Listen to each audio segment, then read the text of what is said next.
Assalamualaikum warahmatullahi wabarakatuh. Para mahasiswa, kita bertemu lagi dalam perkuliahan jarak jauh, perkuliahan daring. Ya, karena kampus kita belum mengizinkan untuk kuliah tatap muka ya, karena kondisi.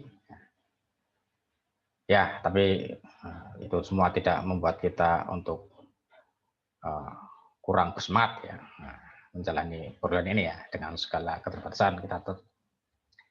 Mudah-mudahan bisa terus belajar bersama ya. Ya, kali ini kita bertemu dalam perkuliahan pendidikan IPS ya, di semester ini. Dan ya sebagaimana kita sepakati, kita menggunakan media ini ya. Ya, ya tidak mengapa ya. Ya masing-masing media punya kelemahan dan kelebihannya sendiri-sendiri ya. Ya, yang nah, bagi kita yang manalah yang ternyaman, yang bermudah aksesnya gitu ya. Yang bisa kita tetap menjalin hubungan untuk belajar bersama gitu ya. Ya, baik. Tanpa berpanjang kata, ya, kita mulai saja ya. Ya, karena pembelajaran daring ini ya kita agak dilema juga ya. Karena satu kata ini sama dengan kuota ya. Kalau kita terlalu banyak menghamburkan kata ya itu sama dengan juga kuota ya. Ya berbeda dengan perkuliahan tatap muka kita sudah bisa banyak bercerita ya, bisa banyak ya sambil ada humor gitu ya, ada guyonan gitu ya. Kalau di sini agak ya kita kurangi ya. Nah, ya karena itu sama dengan kuota ya. Ya, baiklah ya. Kalau Anda ingin mungkin mendengar cerita-cerita dari saya ya silakan Anda bisa kunjungi Facebook saya ya. Wah, di sana saya banyak bercerita ya tentang ya hal-hal yang sederhana, yang ringan-ringan ya, kehidupan sehari-hari ya. Ya biasanya kan guru orang sejarah gitu ya suka cerita ya. Ya baik.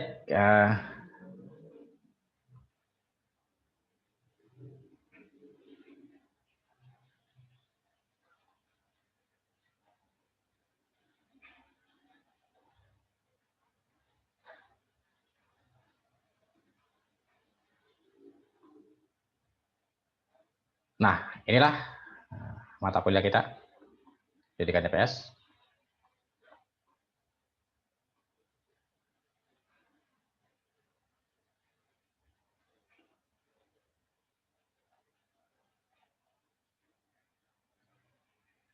Ya kita mulai dari silabus ya atau gambaran besar perkuliahan kita selama satu semester ini ya insya Allah gitu. Nah, pertama adalah capaian pembelajaran, artinya apa yang akan kita harapkan dengan kita mengikuti perkuliahan ini. Nah, kita diharapkan dapat memiliki dan mengembangkan pengetahuan, sikap, nilai-nilai, dan kecakapan operasional dalam pembelajaran IPS. Jadi setelah kita mengikuti perkuliahan ini kita diharapkan memiliki pengetahuan tentang pembelajaran IPS ya, dan juga mengembangkannya. Jadi setelah kita tahu, kemudian kita juga menghadapi atau menangkap hal-hal lain ya di luar yang sudah kita tahu ya. Misalnya kita menangkap suatu fenomena tersendiri di luar perkuliahan ini, ya, kemudian kita itu bisa kita gunakan untuk mengembangkan pengetahuan yang kita miliki. Nah, juga sikap ya, sikap yang kita peroleh dari mata kuliah ini ya, sikap yang dikembangkan dari pembelajaran IPS, nilai-nilai, ya jelas ini ya, karena IPS ini penuh dengan nilai-nilai, ya, apalagi sejarah ya, mata pelajaran yang mengandung banyak nilai-nilai ya. Nah, di situ kita juga diharapkan akan memperoleh nilai-nilai ya, sehingga akan memperkuat nilai-nilai yang sudah kita miliki selama ini. Dan juga kecakapan operasional, keterampilan. Ya. Nah, tentu ini keterampilan yang terkait dengan keterampilan pembelajaran IPS ya, bukan di luar pembelajaran IPS ya.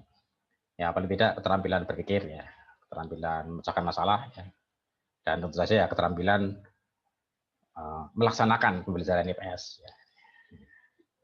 Itu kira-kira ya gambaran capaian pembelajaran yang bisa kita peroleh ya dari mata kuliah ini.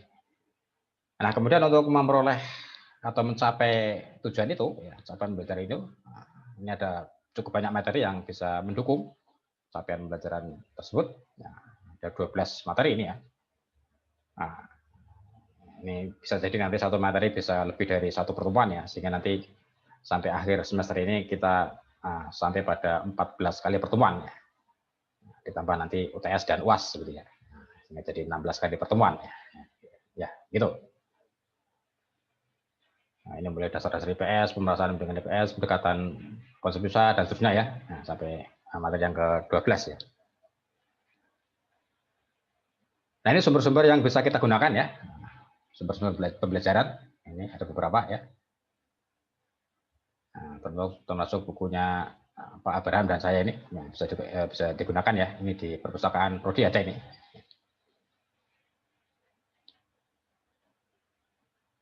Nah, terus untuk penilaian ya seperti biasanya nanti ada 4 komponen penilaian ya. Yang pertama ada komponen tugas, nilai tugas, kemudian nilai UTS, nilai UAS, dan yang keempat nilai karakter. Nah, nilai karakter biasanya kita ambil dari misalnya keaktifan mengikuti perkuliahan ini ya, kehadiran, kemudian juga keaktifan mengerjakan tugas ya, keaktifan bertanya misalnya ya, dan nanti bisa bertanya ya di forum ini bisa, atau lewat YouTube yang nanti saya unggah, atau lewat Elma ya, atau juga lewat grup WA ya yang kita punya itu ya, kita bisa sana saling tanya jawab ya. Gitu ya. Ya, baiklah. Itu.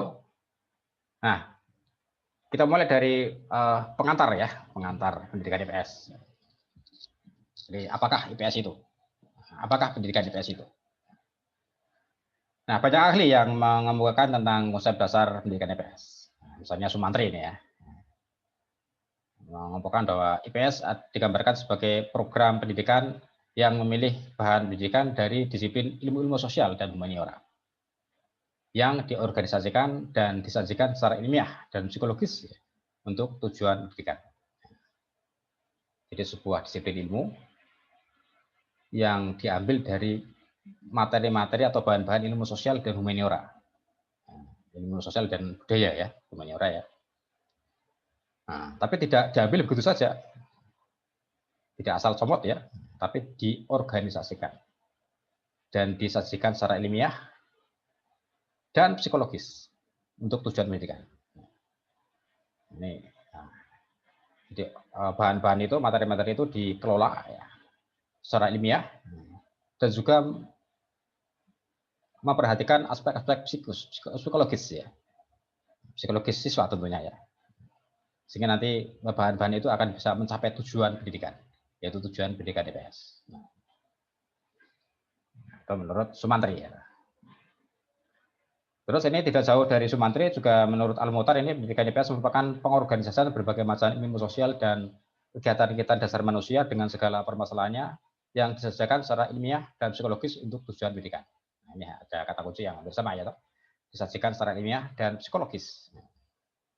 Jadi materi-materi yang diambil dari berbagai ilmu itu tidak kemudian diambil begitu saja ya, tapi dikelola ya, diorganisasi ya, ditata gitu ya, secara ilmiah dan juga memperhatikan faktor-faktor psikologis peserta didik atau siswa ya. Jadi kalau materi IPS untuk siswa SMP, untuk siswa SMA, nah itu tentu memperhatikan aspek-aspek psikis dari siswa SMP dan siswa SMA. Gitu. Itu tentu tidak sama ya, aspek psikis siswa SMP dan SMA. Gitu. Nah, kalau di SMP barangkali materi-materinya masih lebih sederhana ya, nah, bahasa-bahasanya masih sederhana. Kemudian nanti kalau sudah SMA, mungkin materi-materinya sudah lebih kompleks ya. Bahasa yang digunakan juga sudah relatif lebih menggunakan bahasa-bahasa ilmiah ya, konsep-konsep yang ilmiah ya, yang membutuhkan tingkat abstraksi yang lebih tinggi ya daripada siswa SMP.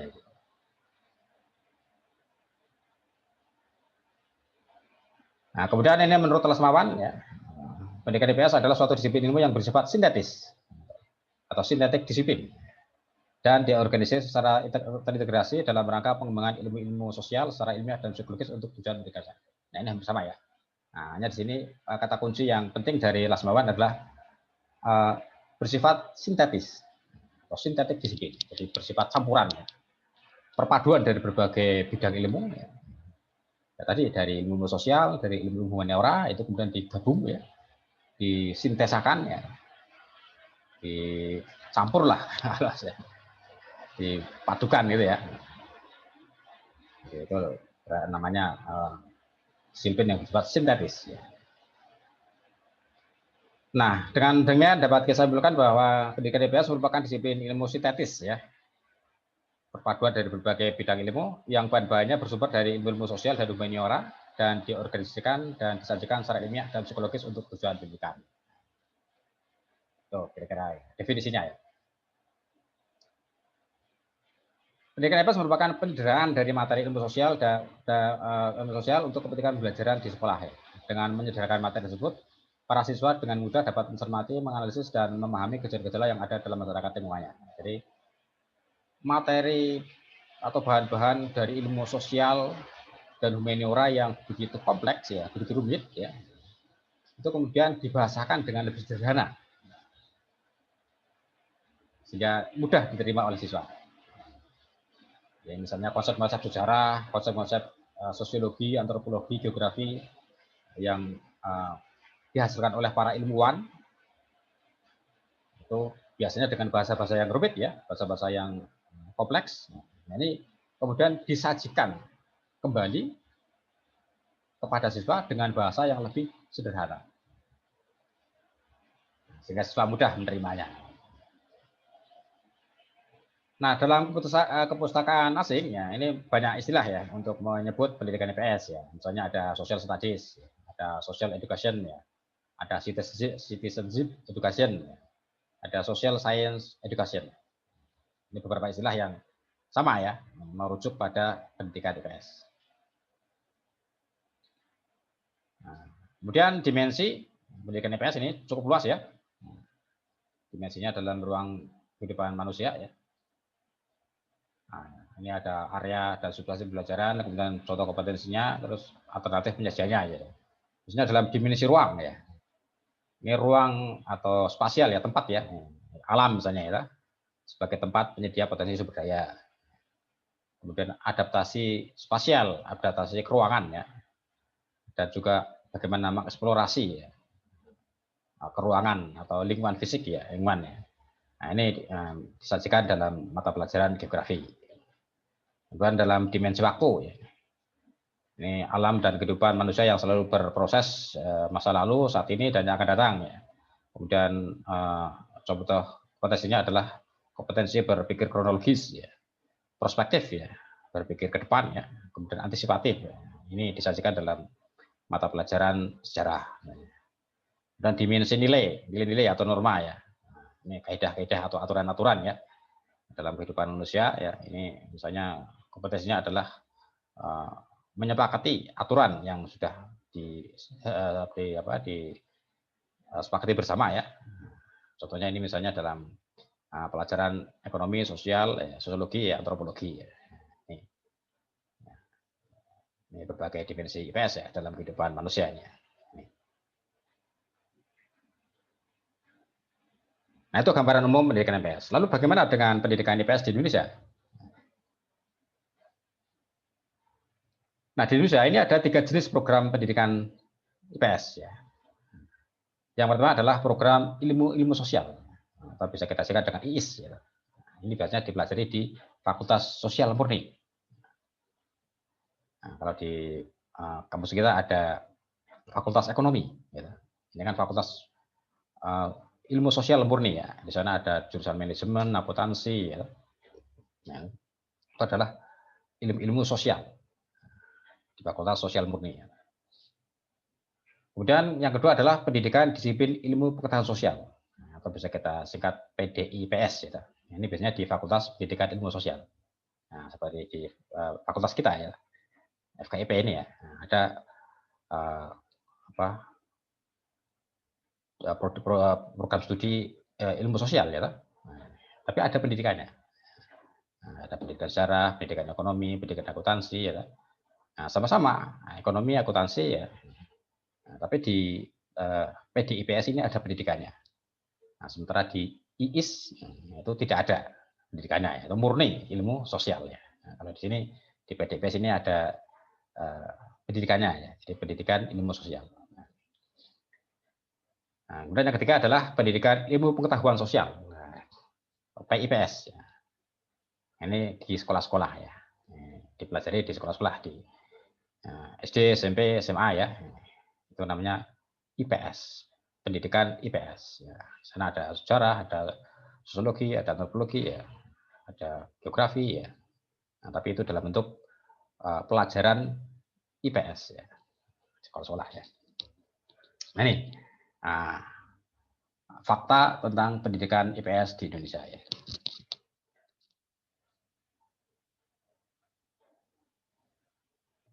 Nah, ini tadi misalnya ya social science, ya, ilmu pengetahuan sosial, nah, tujuannya menjadi ilmu sosial, ya. Nah, ini arah dari IPS, ya, orang yang berkecimpung di dunia IPS ini arahnya nanti bisa menjadi seorang ahli ilmu sosial, ya. Bisa sejarawan, bisa ekonom, bisa sosiolog, ya, bisa antropolog, ya.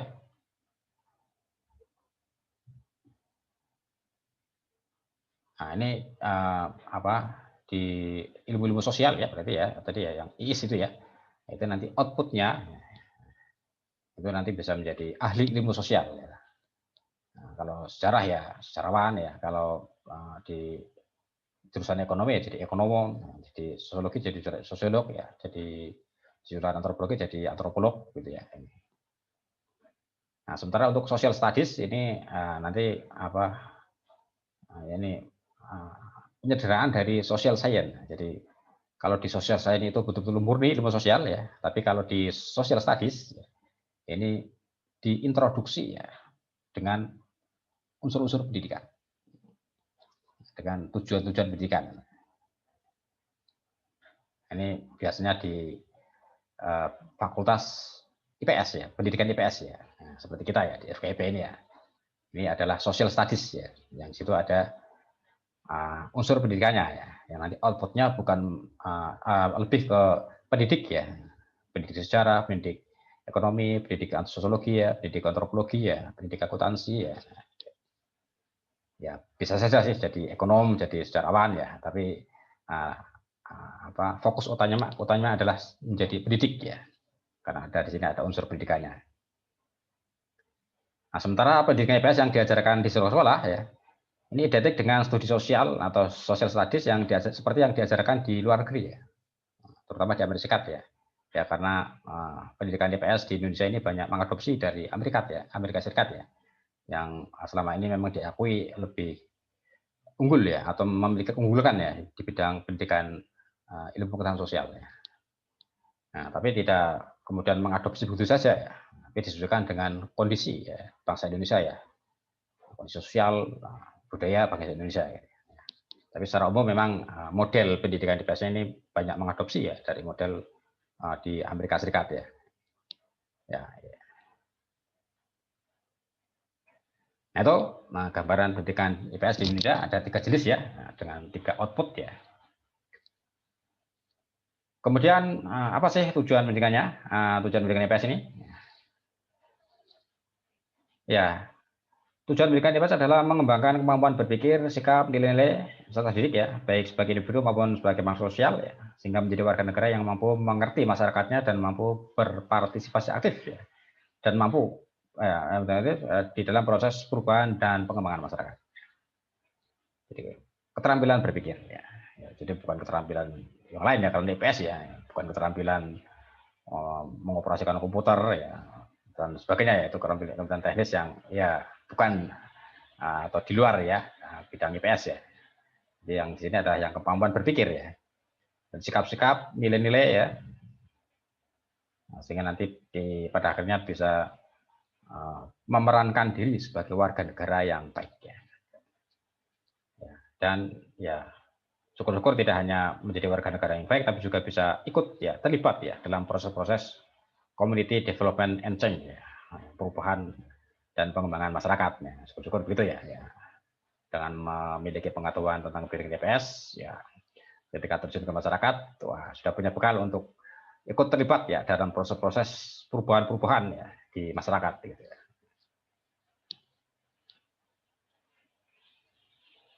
Nah, lalu ranah tujuan IPS ini. Ya, cakupan dari tujuan IPS ini ya. Yang pertama adalah ranah knowledge, ya, ranah pengetahuan ya. Jadi pengetahuan tentang ilmu sosial ya. Membantu para siswa belajar tentang diri mereka sendiri dan lingkungannya. Agar siswa bisa terbantu dalam menggali pengetahuan ya tentang dirinya, tentang lingkungannya ya. Nah, dari lingkup yang terkecil ya, dan keluarga misalnya ya. Pengetahuan tentang keluarga biasanya diajarkan di SD ya. Di IPS SD itu ada ya, pengetahuan tentang keluarga, pengetahuan tentang masyarakat ya, tentang interaksi sosial ya, tentang budaya ya, dan sebagainya ya. Ini ranah pengetahuan. Dan yang kedua adalah ranah value atau nilai-nilai ya, nilai-nilai yang dihargai ya oleh masyarakat. Nilai-nilai ya, kalau dalam lingkup yang lebih luas adalah nilai-nilai yang dihargai atau menjadi pedoman ya bagi bangsa dan negara kita ya. Nilai-nilai ya. Sehingga dengan memiliki bekal pengetahuan IPS ya, kita bisa mencermati ya. Nah, ketika kita misalnya datang di sebuah masyarakat tertentu, kira-kira nilai-nilai apa yang dihargai di sana, yang menjadi pedoman di sana. Nah, sehingga kita bisa beradaptasi dengan nilai-nilai yang dihormati di sana ya. Jangan sampai menabrak ya nilai-nilai yang dihormati oleh masyarakat setempat ya. Nanti ya bisa memicu konflik ya. Nah, keterampilan menggali nilai-nilai yang dihormati oleh sebuah masyarakat. Nah, ya seperti di kampus kita ini kan punya nilai-nilai tersendiri ya, yang dihormati di sini ya. Ya, karena di sini adalah pencetak calon-calon bidik. Nah, misalnya nilai-nilai yang ditanamkan adalah dalam hal kerapian berpenampilan. Wah, ini kan nilai-nilai ya, nilai-nilai kerapian dalam berpenampilan. Ya. Nah, itu juga harus kita tahu ya, dan kita hargai, kita hormati ya. Nah, karena ya semua dalam rangka ya sebagai calon-calon bidik begitu. Kemudian juga sikap ya. Sikap-sikap sosial ya terutama ya. Sikap yang kaitannya dengan hubungan dengan orang lain ya, dengan masyarakat. Dengan mempelajari IPS kita diharapkan akan semakin dewasa ya di dalam bersikap, berinteraksi, berhubungan ya dengan sesama manusia, dengan masyarakatnya ya. Ya semakin ya punya keterampilan adaptasi yang baik ya, dimanapun masyarakat kita tempati ya. Itu kira-kira ya sikapnya ya. Dan juga keterampilan ya karena ini IPS ya tentu saja bukan keterampilan yang sifatnya teknikal ya, tapi keterampilan berpikir terutama ya, atau thinking skill ya. Keterampilan berpikir ya, keterampilan memecahkan masalah ya, keterampilan menganalisis masalah ya, keterampilan merumuskan masalah, mengajukan solusi ya, atau jalan keluar terhadap suatu masalah atau masalah-masalah sosial ya. Ini thinking skill ya, keterampilan. Nah, ini ruang lingkupnya cukup banyak ya. PS ini ya, ada sejarah, ada geografi, sosiologi, antropologi, ilmu politik, ekonomi, psikologi ya, filsafat ya. Cukup luas ruang lingkup dari IPS ya. Ini materi dari semua ini kemudian dirangkum ya dalam bentuk pendidikan IPS gitu ya. Tapi kemudian dikemas atau diorganisasi dengan lebih sederhana ya, sehingga mudah dipahami oleh siswa ya. Misalnya konsep-konsep sejarah yang kalau kita belajar di perguruan tinggi sampai ke filsafat yang rumit gitu ya. Materi-materi yang kalau di S1 dipelajari sampai detail dengan bahasa yang cukup rumit ya, tapi kemudian itu dalam pendidikan IPS ini disederhanakan ya. Sehingga mudah diterima oleh siswa. Nah, begitu para mahasiswa, gambaran pengantar kita ya untuk materi kuliah ini. Tentu saja ini apa namanya ya diharapkan bisa memicu kita untuk segera bisa masuk ya ke dalam mata kuliah ini ya. Artinya ya kita segera bisa menyelesaikan dengan materi mata kuliah ini yang seputar ya pembahasan yang gambaran besarnya seperti itu ya. Nanti akan kita lebih perdalam dengan materi-materi yang lebih spesifik ya. Tapi gambaran umumnya bahwa yang dimaksud dengan pendidikan IPS adalah yang seperti kita bicarakan kesempatan ini kira-kira. Ya baik, sekiranya nanti ada pertanyaan bisa disampaikan lewat media ini atau lewat forum YouTube nanti, atau bisa juga di WA Group ya. Nanti di sana kita bisa bertanya jawab gitu ya. Ya baik, terima kasih. Semoga bermanfaat bagi kita semua. Wassalamualaikum warahmatullahi wabarakatuh.